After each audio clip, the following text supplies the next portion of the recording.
guuliya gabannimo xogihii ugu dambeeyay ayaan idin siin doonaa maantay jabkii qawaarijta ka soo gaaray deegaanka Dharjaale waxaan sidoo kale halkan idin kula wadaagi doonaa goobta aad ka soo daawan karto meydadka kooxda argagixisada ah ee weerarkii maantay lagu jabiyay iyo fariisimihii maantay ay dagaalka ku soo qaadeen hogaamiye sare oo lagu magacaabo Cabdiladiin Cabdiraafi Abu Yaasir oo ay dhikaarkii uu watay markaasi laga soo saaray jeebkiisa ayaa kamid ragga ku dhintay dagaalka maantay sidoo oo kalena waxa uu ka soo jeedaa dalka Morocco ee waqooyi galbeed ee Afrika wuxuuna ka soo dagaalamay deegaanada Raqa Syria ku yaalo ee Xalab iyo Raqa waana Daacish weyn ragga maantay gacanta barakeysan ee ciidamada difaaca Puntland ku dhintay ayuu kamid ahaa haddaba weerarkii maantay maxaa laga bartay hal qof oo Soomaali ah kuma jirin bal adigu niman deegaankaagii kugu haysto oo dadkii deegaanka markii wax raaca ay ka waayeen iyagii inta doonyo lagu soo guray la leeyahay buuraha gala dalidinku ka warraba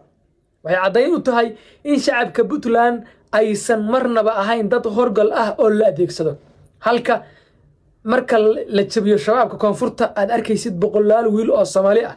oo qabiilada deegaanka degan ah ama gobolada kale ee koonfurta ee Soomaaliya laga keenay Bayo Boqol ay meeshaas ku dhintaan balse maantay wixii lagu cibaadaystay ee ciidamadu iska dhacsheen waxay ahaayeen ajaanib soocan Afrikaan Ethiopian Oromo ah iyo Syrian Moroccan iyo wixii la mid ah xogahaas oo dhan baa siinaya macluumaadkaas oo dhan baa siinaya dhamaanba xog kasta oo uga baahan tahay ayaan idin siinaya iyo fariin aan halkan uga diri doono ciidamada difaaca Puntland dhaliilna ah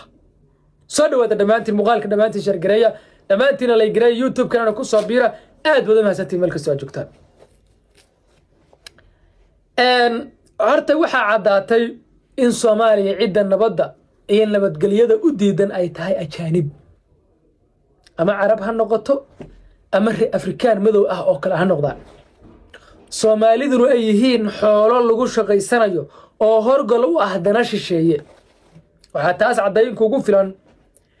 weerarkii maantay ay soo qaadeen kooxda Daacish oo xogaha sirdoon ee ciidamada Puntland weerarkan ay dhayalsadeen ayna si ogaayeen in raggii weerarka fuliyay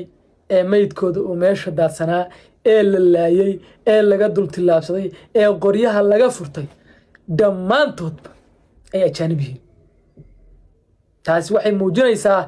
in ajaanibtu ay dana fog Soomaaliya ka leeyihiin oo xataa hadii ay waayaan Soomaali u dagaalanto iyagu ismiidaaminayaan sida ka dhacday maanta Dharjaale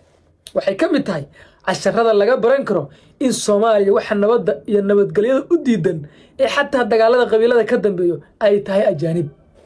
oo xataa waxa hubka ama taqaanay soo diraya ay tahay ajaanib waayo hubku wuxuu rabaa suuqii baa Soomaaliya markay shabaab waxa ka dambeeya ajaanib marar badan waxa maqasheen diyaarad aan cidina wadin oo ku dhacday deegaan Hebla oday Suufiyada kamid ahaa hogaamiyihii Suufiyada gobolada dhexe Sheekh Shaakir baa wuxuu yiri intaas aan ahlu sunna ahayn oo dagaal shabaab kula jirnay war ma aragteen wax diyaarado nagu dul dhacaysa maxay tahay diyaaradan shabaab kaliya ku dul dhacay alis ogyahay markii akaasa meydadkooda waxaad ka soo daawan kartaa markay halkaad ka ugu hagaagaysid baan kuu sheegaya intaas ku qor telegramkaas aan soo dhigay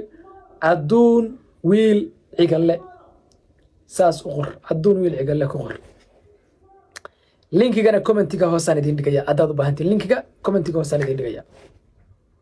adeed laakiin waa aduun wiil cigalle meydadka waxa gar saa u jaqofsan midka kaliya dhixda ka go'an lugta kaliya meel taalo midka Etoobiyaanka ay futada saa u si kala hawaarinay ee basasho iyo ma taqaanaa canjeela daafidu caloosh laga kala gooyay waa naxaysa wiilasha difaaca Puntland maanta si fiican bay u cibaadaysteen muuqaaladii oo isku dabridan halkaas soo dhigay wad ka soo daawan kartaan qaniima lagaga dharkay qoriyo ay wateen waxa taas ka sii daran nin walba oo soo qaaday weerarka qarax baa u xirnaa suun qaraxa u xirnaa jaakad qaraxa oo wuxuu ugu talagalay inuu nolosha ciidankaas galaafto laba isqarxisay intii kalena waa la ayaguna wada qaraxyo ah wala ogyahay markaa hadda halkaas maxaa kaaga cad ajaanib hadday xataa waayaan cid u dagaalanto Soomaali ah in danahooda iyagu ay fushanayaan ها meeqaan lahayn war oramadan boosaaso ku soo qulqulayso war adduunka wadan sharciyo leh wadan xuduudihiisa la iska soo galaan ma jiraan war dadkan xagee geynaysan maya iska daaya waa dad masaakiin waxaan u diraynaa halkaas maya looma dirana wixii bay ciidan ka qorteen boosaasay soo galeen hawlwadeenadii daacish oramadii dhan ay dheheen shaqaan idin siinana inay keenaan kulli waxay geeyeen buuraha kulli xaggaasi geeyeen 2,000 ba hadda ku jirta buuraha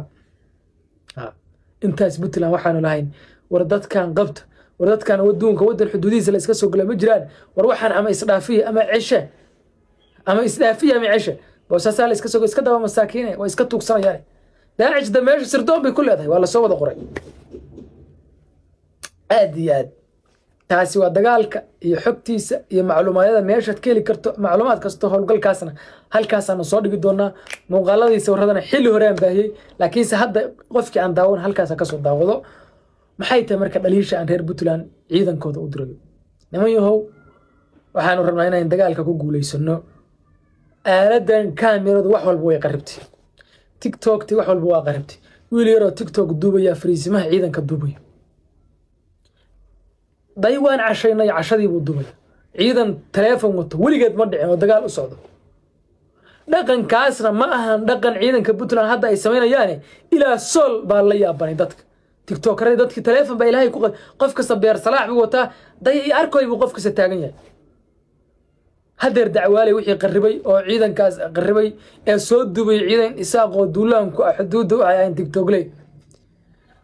ciidamada maalin walba koonfurta Soomaaliya lagu laayay TikTok lay ba ahliga isgaarsiinta waa in gabi ahaanba laga saar khadka oo isgaarsiin gaar ah ciidanku isticmaalaan xogaha sirdoona ciidanku ay helayaan hadda weerarkan la soo qaaday xogtooda waa laayay laakiin si dhayal looma arkin waa in xogaha sirdoona la xoojiyo waa in dadkan TikTokerada ah ee ciidanka ku dhex jirana kulli laga saaro waa in isgaarsiinta dhanan la jiro dagaalka sidii 2015 loo galo maanta waynu guuleysanay meedadkoodina halkaas u yaala laakiin si qalad bay ahayd in ciidan inta ku soo weeraray aad adoo duulaan ah aad sukutid inaga in qasaaraha kooban ee ugu dhacay ciidankan inuu gaaray qalad ahayd ilaa 5 nin baa ku dhimatay meesha